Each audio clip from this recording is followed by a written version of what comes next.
বন্ধুরা, আজ আমি তোমাদের সঙ্গে হিস্টোরির 4 নম্বর চ্যাপ্টার সংঘবদ্ধতার গোড়ার কথা বৈশিষ্ট্য বিশ্লেষণ এই চ্যাপ্টারে 4 মার্কসের সাজেশন নিয়ে এসে এই চ্যাপ্টার থেকে একটা কোশ্চেন অবশ্যই আসবে 2027 এক্সামে। তো আমি যে কটা কোশ্চেন তোমাদেরকে দিচ্ছি এবং যেভাবে লিখেছি তোমরা যদি সেইভাবে লিখে আসতে পারো তাহলে কিন্তু তোমরা কিন্তু 4 মার্কসের ভিতর 4 মার্কসই পাবে এবং কোশ্চেনটাও কমন পাবে। তো ফার্স্ট যে কোশ্চেনটা আছে সেটা দেখে নেই এবং সঙ্গে তার অ্যান্সার গুলোও দেখে নেই। 1857 খ্রিস্টাব্দে মহাবিদ্রোহ কি সামন্ত শ্রেণীর বিদ্রোহ বলা যায়?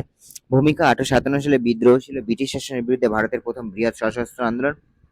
এটি বিভিন্ন অঞ্চলে বিভিন্ন প্রকৃতি ধারণ করেছিল, তাই এর প্রকৃতি সম্পর্কে ঐতিহাসিকদের মধ্যে মতপার্থক্য দেখা যায়। কেউ একে কৃষক বিদ্রোহ, কেউ ধর্মীয় আন্দোলন, আবার কেউ সামন্ত শ্রেণীর বিদ্রোহ হিসেবে বর্ণনা করে। তবে এই বিদ্রোহ সামন্ত শ্রেণীর ভূমিকা কেমন ছিল তা আমরা বিশ্লেষণ করব। সামন্ত বিদ্রোহের পক্ষে যুক্তি: ডক্টর রমেশচন্দ্র মজুমদার, রজনীকান্ত দত্ত, জওহরলাল নেহরু, ডক্টর সুরেন্দ্রনাথ সেন প্রমুখ 1857 খ্রিস্টাব্দে বিদ্রোহকে সামন্ত শ্রেণীর বিদ্রোহ বলেছিল। ডক্টর রমেশচন্দ্র মজুমদারের মতে এই বিদ্রোহ ছিল সামন্ততন্ত্রের মৃত্যুকালীন আর্তনাদ। জওহরলাল নেহরু তার ডিসকভারি অফ ইন্ডিয়া গ্রন্থে 1857 বিদ্রোহকে সামন্ততান্ত্রিক প্রতিক্রিয়া হিসেবে চিহ্নিত করেছেন। উচ্ছেদকৃত জমিদার ও নবাবদের অংশগ্রহণ: ইংরেজদের ভূমি অধিগ্রহণ ও সামন্ত প্রথা বিলোপের ফলে অনেক জমিদার ও নবাবরা তাদের প্রভাব হারান। তারা নিজেদের ক্ষমতা পুনরুদ্ধারের জন্য বিদ্রোহে সক্রিয় ভূমিকা নেন, যেমন লখনৌর বেগম হাজরাত মহল, কানপুরের নানা সাহেব, ঝাঁসি রানী লক্ষ্মীবাঈ প্রমুখ। প্রাথমিক নেতৃত্ব: জুডিথ ব্রাউন এর মতো এই বিদ্রোহে সামন্তরা নেতৃত্ব দেন এবং সামন্তরাই এই বিদ্রোহে যাবতীয় সিদ্ধান্ত নেওয়ার অধিকার ছিলেন। নানা সাহেব লক্ষ্মীবাঈ, হযরত মহল, কনওয়ার সিং এই সামন্ত শ্রেণীর অন্যতম প্রতিনিধি ছিলেন। স্থানীয় কৃষক ও সাধারণ জনগণ তাদের প্রতি আনুগত্য জানান। ধর্মীয় গোঁড়ামি: বিদ্রোহের সিংহাসনচ্যুত মোগল সম্রাট দ্বিতীয় বাহাদুর শাহকে ভারত সম্রাট ঘোষণা করে পুরাতন মধ্যযুগীয় শাসন ব্যবস্থাকে পুনঃপ্রতিষ্ঠা করতে চেয়েছিল। বিদ্রোহের মধ্যে ছিল অরাজকতা, বিশৃঙ্খলা, মধ্যযুগীয় ধর্মীয় উন্মাদনা। এই সমস্ত সমাজতান্ত্রিক প্রবণতাগুলোই প্রমাণ করে ক্ষয়িষ্ণু সামন্ত প্রভুরা পুনরায় জেগে ওঠার একটা প্রচেষ্টা চালিয়েছিল। সেকেন্ড, 1857 খ্রিস্টাব্দে মহাবিদ্রোহের প্রতি শিক্ষিত বাঙালির কিরূপ মনোভাব ছিল? ভূমিকা: 19 শতকের প্রথমার্ধে ভারতের আধুনিক শিক্ষার বিস্তার ঘটে। এই পাশ্চাত্যের শিক্ষা গ্রহণ করে একদল শিক্ষিত বাঙালি মধ্যবিত্ত শ্রেণীর উত্থান ঘটে। তারা 1857 খ্রিস্টাব্দে মহাবিদ্রোহের প্রতি দ্বিধান্বিত ছিল। তাদের মনোভাব গঠনে রাজনৈতিক পরিস্থিতি, ব্রিটিশ শাসনের প্রতি আনুগত্য, বিদ্রোহের নেতৃত্বে প্রকৃতি ভূমিকা রেখেছিল। ব্রিটিশ শাসনের প্রতি আনুগত্য: শিক্ষিত বাঙালি সমাজে একটা বড় অংশ, বিশেষত কলকাতার ধনী শ্রেণী ও জমিদার ব্রিটিশ শাসনের প্রতি আনুগত্য প্রকাশ করেছিল। তারা মনে করতেন ব্রিটিশ শাসন ভারতের পক্ষে কল্যাণকর ও সুশৃঙ্খল। এই জন্য তারা ব্রিটিশ শাসনের বিরুদ্ধে সশস্ত্র বিদ্রোহের তীব্র বিরোধিতা করেছিল। এই প্রসঙ্গে বলা যায় ঈশ্বরচন্দ্র গুপ্ত, শম্ভুচন্দ্র মুখার্জি, অক্ষয় কুমার দত্ত, হরিশ্চন্দ্র মুখোপাধ্যায়, কিশোরীচন্দ্র মিত্র, দুর্গাদাস বন্দ্যোপাধ্যায় প্রমুখ বিশিষ্ট বাঙালি এর মনোভাব পোষণ করত। বাঙালিরাও এরূপ মনোভাব পোষণ করত। সিপাহী বিদ্রোহের বিরোধিতা: বিদ্রোহের মাধ্যমে ভারত থেকে ব্রিটিশ শাসনের উচ্ছেদের পর ভারতীয়রা এদেশে জাতীয় রাষ্ট্র ও সুশাসনের প্রতিষ্ঠা করতে সক্ষম হবে কিনা এ নিয়ে শিক্ষিত সমাজ আশঙ্কা ছিল। তাই ভারতের সর্বস্তরের মানুষ এই বিদ্রোহকে সমর্থন করলে শিক্ষিত বাঙালি সমাজে একটা বড় অংশ এই বিদ্রোহকে সমর্থন করেনি। সমাজতান্ত্রিক দৃষ্টিভঙ্গি: 1857 খ্রিস্টাব্দে বিদ্রোহে যখন ভারতের বিস্তীর্ণ অঞ্চল জুড়ে ছড়িয়ে পড়েছিল তখন শিক্ষিত বাঙালি সমাজের সমর্থনে অভাবে বাংলায় তা খুব একটা শক্তিশালী হয়ে উঠতে পারেনি, কারণ শিক্ষিত বাঙালির মধ্যবিত্ত শ্রেণীর একটা অংশ মনে করেছিল যে বিদ্রোহটা সফল হলে ভারতে মধ্যযুগীয় সামন্ততান্ত্রিক শাসন ব্যবস্থা পুনঃপ্রতিষ্ঠিত হবে। বিভিন্ন বাঙালিদের অভিমত: মহাবিদ্রোহ সম্পর্কে বিভিন্ন খ্যাতনামা বাঙালি পণ্ডিত বিভিন্ন মত দিয়েছেন। যেমন হরিশ্চন্দ্র মুখোপাধ্যায় তার হিন্দু প্যাট্রিয়ট বিদ্রোহীদের বর্বর নরহত্যাকারী দুষ্ট বলে অভিহিত করেছেন। সুরেন্দ্র বন্দ্যোপাধ্যায় বলেন এই বিদ্রোহ জনগণের সমর্থন ছিল না। অন্যদিকে রাজনারায়ণ বসু এই বিদ্রোহকে নৈরাজ্যবাদী অন্যায়কারী দানব বলে অভিহিত করেছেন। শিক্ষিত বাঙালি এরূপ মন্তব্য থেকে স্পষ্ট যে তারা এই বিদ্রোহকে সমর্থন করতেন না। গণমানুষের প্রতি সহানুভূতি: যদিও শিক্ষিত সমাজের একটি অংশ বিদ্রোহে সরাসরি সমর্থন জানায়নি, আবার অনেক সাধারণ মানুষের দুর্দশা উপলব্ধি করেছিল। মাইকেল মধুসূদন দত্ত, বঙ্কিমচন্দ্র চট্টোপাধ্যায় লেখায় ব্রিটিশ শাসনের প্রতি সমালোচনার প্রকাশ পায়। উপসংহার: 1857 খ্রিস্টাব্দে বিদ্রোহের প্রতি শিক্ষিত বাঙালি সমাজের মনোভাব জটিল ও মিশ্র ছিল। বিদ্রোহ দমনে সহিংসতা ও ব্রিটিশ শাসনের কুফল ও তাদের দৃষ্টিভঙ্গিতে প্রভাব ফেলেছিল, যার জন্য পরবর্তীকালে ব্রিটিশ শাসনের প্রতি তাদের সমর্থন কমে যায়, জাতীয়তাবাদী চেতনার উন্মেষ ঘটে। মহারানী ঘোষণাপত্রের ঐতিহাসিক তাৎপর্য কি? লর্ড ক্যানিং ভারতের ব্রিটিশ রাজশক্তি ক্ষমতা গ্রহণের সংবাদ এলাহাবাদে আয়োজিত এক দরবারে মহারানীর নামে প্রচারিত এক ঘোষণাপত্রের মাধ্যমে প্রকাশ করেন 1 নভেম্বর 1857 খ্রিস্টাব্দে। তাৎপর্য ভারতীয় জনগণ ম্যাগনা কার্ট বা মহাসনদ বলে অভিহিত মহারানীর ঘোষণাপত্রে বলা হয় দেশীয় রাজাদের মর্যাদা দান। এখানে এখন থেকে দেশীয় রাজ্যগুলির সঙ্গে পূর্ব সম্পাদিত সমস্ত সন্ধিকে মান্য করা হবে এবং তাদের প্রাপ্য মর্যাদা ও অধিকার যথাযথ সম্মান দেওয়া হবে। সত্যবিলোপ নীতি প্রত্যাহার, দেশীয় রাজ্যগুলিকে এ যাবৎ প্রচলিত দেশীয় প্রথাগুলি স্বীকার করে নেওয়া হবে এবং দেশীয় রাজার আগের মতো দত্তকপুত্র গ্রহণ করতে পারবে এবং সত্যবিলোপ নীতি প্রত্যাহার করে নেওয়া হবে। রাজ্য বিস্তার বন্ধ, ব্রিটিশ সরকার ভারতে রাজ্য বিস্তার করবে না। প্রত্যক্ষভাবে ব্রিটিশ হত্যার সঙ্গে যুক্ত ব্যক্তিদের ছাড়া আর সমস্ত ভারতীয় বন্দীদের মুক্তি দেওয়া হবে। স্বাধীন ধর্মাচরণ, কারো কোনো ধর্মাচরণে বাধা দেওয়া হবে না। জাতি ধর্ম নির্বিশেষে সমস্ত ভারতীয়কে শুধু যোগ্যতার মাপকাঠিতে উচ্চ রাজপদে নিযুক্ত করা হবে। মূল্যায়ন, দেশীয় রাজ্যগুলি এই প্রতিশ্রুতির মাধ্যমে নিজেদের নিরাপদ মনে করলেও শেষ পর্যন্ত এই প্রতিশ্রুতি মিথ্যায় পর্যবসিত হয়।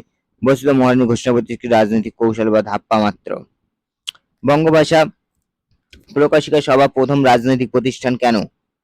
ভূমিকা, 19 শতকের শুরুর দিকে ভারতবর্ষে বিশেষ করে বাংলায় ব্রিটিশ শাসনের প্রভাবে পাশ্চাত্য শিক্ষার প্রসার ঘটে। ফলে সমাজে এক শ্রেণীর শিক্ষিত মধ্যবিত্ত শ্রেণী গড়ে ওঠে যারা সামাজিক সাংস্কৃতিক ও পরিবর্তনের কথা ভাবতে শুরু করে। এই পটভূমিতেই 1836 সালে কলকাতায় বঙ্গভাষা প্রকাশিকা সভা গঠিত হয়। এটি ছিল এক প্রকারের সাহিত্য সমাজ সচেতন সংগঠন যা বাংলা ভাষার প্রচলন, উন্নয়ন ও সমাজ সংস্কারের উদ্দেশ্যে কাজ করত। রাজনৈতিক ভাবনা সূচনা, পাশ্চাত্য শিক্ষায় শিক্ষিত মধ্যবিত্ত বাঙালি সম্প্রদায়ের মধ্যে রাজনৈতিক চেতনা বোধের জাগরণ হয়। এই বোধ থেকে টাকির জমিদার কালীনাথ রায়চৌধুরী, দ্বারকানাথ ঠাকুর, প্রসন্ন কুমার ঠাকুর প্রমুখ ব্যক্তিবর্গ 1836 খ্রিস্টে কলকাতায় বঙ্গভাষা প্রকাশিকা সভা প্রতিষ্ঠা করে। মাতৃভাষার মর্যাদা প্রতিষ্ঠার প্রয়াস,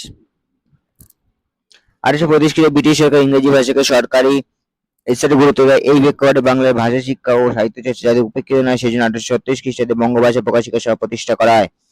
অর্থাৎ এই কার্যকাল ছিল জাতীয় চেতনার বীজ রোপণের প্রক্রিয়া।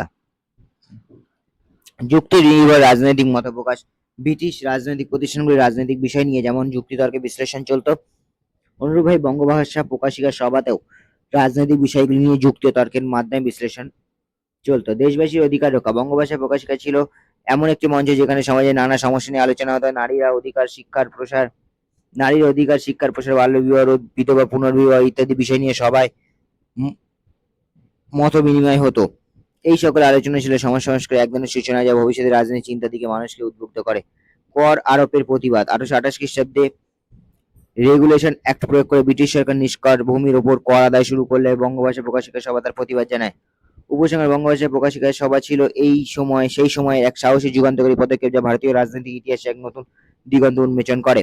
যদিও এদের কার্যকাল দীর্ঘস্থায়ী হয়নি, তবু এই সভায় প্রয়াসীশীল রাজনৈতিক চেতনার প্রথম অঙ্কুর যা এর পূর্বে কোনো প্রতিষ্ঠানে লক্ষ্য করা যায়নি। এই কারণে যোগেশচন্দ্র বাগল একে ভারতের প্রথম রাজনৈতিক প্রতিষ্ঠান হিসেবে গণ্য করেছেন। ভারতের প্রতিষ্ঠা ও বিকাশে সুরেন্দ্রনাথ ব্যানার্জির ভূমিকা, প্রাক জাতীয় কংগ্রেস পরে ভারতবর্ষে গড়ে ওঠা রাজনৈতিক সভা সমিতিগুলির মধ্যে সর্বাপেক্ষা উল্লেখযোগ্য ছিল ভারত সভা বা ইন্ডিয়ান অ্যাসোসিয়েশন। ভারত সভার প্রতিষ্ঠা 1876 খ্রিস্টাব্দে 26 সুরেন্দ্র বন্দ্যোপাধ্যায়, আনন্দ মোহন বসু, শিবনাথ শাস্ত্রী, দ্বারকানাথ গাঙ্গুলি প্রমুখের উদ্যোগে কলকাতায় অ্যালবার্ট হলে এই সভা প্রতিষ্ঠা হয়। ভারত সভা প্রতিষ্ঠানের লক্ষ্য ছিল ব্রিটিশ সরকার শোষণমূলক বিরুদ্ধে পক্ষপাতিত্ব আইনের বিরুদ্ধে দেশের শক্তিশালী জনমত গঠন করা। সর্বভারতীয় রাজনৈতিক আশা আকাঙ্ক্ষাকে ভিত্তি করে ভারতের বিভিন্ন জাতি ও মতাবলম্বী গোষ্ঠীকে ঐক্যবদ্ধ করা, হিন্দু মুসলিমদের ঐক্যবোধ গঠন এবং জনগণকে আন্দোলনে সামিল করা। ভারত সভার প্রসার, সুরেন্দ্র ব্যানার্জির ভূমিকা, সুরেন্দ্রের বলিষ্ঠ নেতৃত্ব, ভারত সভার লর্ড লিটন কর্তৃক সিভিল সার্ভিসে ভারতীয় পরীক্ষার্থীদের বয়স সীমা 21 থেকে কমিয়ে 19 করার বিরুদ্ধে প্রতিবাদ আন্দোলন করে দেয়। সুরেন্দ্র ভারতের বিভিন্ন অঞ্চলে বহু জনসভায় বক্তৃতা করে পরীক্ষা সংক্রান্ত নতুন বিধির বিরুদ্ধে জনমত গড়ে তোলেন। বিভিন্ন প্রদেশের রাজনৈতিক সংস্থাগুলির সঙ্গে যোগাযোগ স্থাপন করে সুরেন্দ্র জোরালো আন্দোলন গড়ে তোলেন। ভারতের রাজনৈতিক ক্ষেত্রে ঐক্যবদ্ধভাবে আন্দোলন চালাবার এই একটি অনন্য দৃষ্টান্ত। ঐতিহাসিক রমেশচন্দ্র মজুমদারের মতে ভারতে এক প্রান্ত থেকে অপর প্রান্ত পর্যন্ত সুরেন্দ্রনাথ প্রচার কার্য ভারতের রাজনৈতিক চেতনার ইতিহাসে এক উল্লেখযোগ্য ঘটনা। সুরেন্দ্রের উদ্যোগে লখনৌ, মিরাট, লাহোর, সিন্ধু প্রভৃতি অঞ্চলে ভারত সভার শাখা গড়ে ওঠে। দমনমূলক ও মাতৃভাষা সংবাদপত্র আইন 1878, অস্ত্র আইন 1878 বিরুদ্ধে ভারত সভার তথা সুরেন্দ্রনাথের প্রতিবাদে সামিল হন। ইলবার্ট বিলের সপক্ষে ভারত সভা আন্দোলনে সামিল হয়। সুরেন্দ্রনাথের উদ্যোগে 1883 খ্রিস্টাব্দে কলকাতায় অনুষ্ঠিত হয় সর্বভারতীয় জাতীয় সম্মেলন। অমলেশ ত্রিপাঠী এই সম্মেলনে জাতীয় কংগ্রেসের মহড়া বলে অভিহিত করেন। হিন্দু মেলার প্রতিষ্ঠার উদ্দেশ্য কি ছিল? হিন্দু মেলার উদ্দেশ্য ছিল জাতীয় চেতনা জাগানো, ব্রিটিশ শাসনের সময় ভারতীয়দের মধ্যে জাতীয়তাবোধ ও ঐক্য গড়ে তোলা, স্বদেশী পণ্যের প্রচার, ভারতীয় শিল্প, স্বদেশী পণ্যের ব্যবহার বাড়ানো, বিদেশি পণ্যের বর্জন করা, ভারতীয় সংস্কৃতি ও ঐতিহ্য পর্যায়ে ভারতীয় ভাষা, সাহিত্য, সঙ্গীত, ক্রীড়া ও সংস্কৃতির বিকাশ ও প্রচার করা, সামাজিক ধর্মীয় সংস্কার, সমাজে বিভিন্ন কুসংস্কার ও কুপ্রথাবিদের সচেতনতা সৃষ্টি করা। সারসংক্ষেপে হিন্দু মেলার মূল উদ্দেশ্য ছিল ভারতীয়দের মধ্যে স্বদেশপ্রেম, জাতীয় ঐক্য ও স্বনির্ভরতা বোধ জাগিয়ে তোলা। আনন্দবোধ উপন্যাসটি কিভাবে জাতীয়তাবাদী চেতনা বিস্তারে সহায়তা করেছে? বঙ্কিমচন্দ্র চট্টোপাধ্যায় 1882 সালে প্রকাশিত উপন্যাসটি আনন্দবাদ ভারতীয় স্বাধীনতা সংগ্রামী জাতীয়তাবাদী চেতনা বিস্তারে অত্যন্ত প্রভাবশালী ভূমিকা পালন করেছিল। এটি মাতৃভূমির প্রতি গভীর ভক্তি, বন্দে মাতরম মন্ত্রের মাধ্যমে দেশাত্মবোধ ও সন্তান দলের আত্মত্যাগের আদর্শের মাধ্যমে ভারতীয়দের মনে ব্রিটিশ বিরোধী ঐক্য ও স্বাধীনতা আকাঙ্ক্ষা জাগিয়ে তুলেছিল। জাতীয়তাবাদী চেতনা বিস্তারে উপন্যাসটি বিশেষ অবদান নিচে আলোচনা করা হলো। বন্দে মাতরম মন্ত্র উপন্যাসের অন্তর্গত বন্দে মাতরম গানটি স্বাধীনতা সংগ্রামের মূল মন্ত্রে পরিণত। এটি ভারতীয়দের মধ্যে দেশপ্রেমে জোয়ার এনেছিল। বিপ্লবীরা এই ধ্বনি উচ্চারণ করে নির্ভয়ে মৃত্যুবরণ করতেন। সন্তান দলের আদর্শ উপন্যাসে সন্ন্যাসী বিদ্রোহী সন্তান দল হিসেবে চিত্রিত করা হয়েছে, যারা দেশমাতৃকার মুক্তির জন্য সব ভোগবিলাসী ত্যাগ করে জীবন উৎসর্গ করেছে। এই আদর্শ তরুণ প্রজন্মের সশস্ত্র বিপ্লবে অনুপ্রাণিত করেছিল। মাতৃরূপে জন্মভূমি বঙ্কিমচন্দ্র দেশমাতৃকে দেবী দুর্গা বা মা রূপে কল্পনা করেছেন, যা দেশের আত্মত্যাগকে এটি পবিত্র ধর্মীয় কর্তব্য হিসেবে তুলে ধরে। ঐক্য, স্বাধীনতা আহ্বান উপন্যাসটি পাঠকদের মধ্যে ব্রিটিশ শাসনের বিরুদ্ধে ক্ষোভ সৃষ্টি করেন, দেশপ্রেমের মাধ্যমে ঐক্যবদ্ধ হওয়ার বার্তা দেয়। নারী শক্তি জাগরণ, কল্যাণী, শান্তি ও নিমির মতো চরিত্রগুলি মাধ্যমে দেশমাতৃকা স্বাধীনতা নারীদের অংশগ্রহণ ও ত্যাগের কথা তুলে ধরা হয়েছে। ভারতমাতার চিত্র জাতীয়তাবাদী বিকাশে কি অবদান রাখে? ভূমিকা 1905 সালে ব্রিটিশ শাসক লর্ড কার্জন বঙ্গভঙ্গ ঘোষণা করে। এর প্রতিবাদে সারা বাংলায় আন্দোলন শুরু হয়। তারই আবেগ ঘন বহিঃপ্রকাশের অবদান রাখে ভারত মাতার চিত্র অঙ্কন, যে জাতীয়তাবাদী চেতনা জাগিয়ে তুলতে এবং ভারতকে মাতৃরূপে কল্পনা করার মাধ্যমে সাধারণ মানুষের মনে দেশপ্রেম জাগাতে বিশেষ ভূমিকা পালন করেছিল। জাতীয় পরিচয়ের প্রতীক ভারত মাতার চিত্রটি ভারতকে মাতৃরূপে কল্পনা করে, যা মাতৃশক্তি গেরুয়া বস্ত্র পরিহিত, চতুর্ভুজা, যার 4টি হাতে ছিল তাঁত বস্ত্র, ধানের শীষ, পুঁথি ও কণ্ঠিমালা, যেগুলি স্বদেশী ভাবনার প্রতীক, যা জনমানসে এক আবেগঘন জাতীয় ঐক্যের অনুভূতি সৃষ্টি করে। এটি মানুষকে দেশের প্রতি এক মাতৃ স্নেহের মতো ভালোবাসা, আত্মত্যাগে উদ্বুদ্ধ করে। ধর্মনিরপেক্ষ জাতীয়তাবাদকে উৎসব, চিত্রটি ভারত মাতাকে সাধারণত সনাতন রূপে দেখানো হলে তার পিছনে ছিল ভারতবাসীর এক অভিন্ন সাংস্কৃতিক ও ঐতিহাসিক পরিচয় গঠনের প্রচেষ্টা, যা হিন্দু, মুসলিম, খ্রিস্টান নির্বিশেষে সবাইকে দেশের জন্য ঐক্যবদ্ধ হতে আহ্বান জানায়।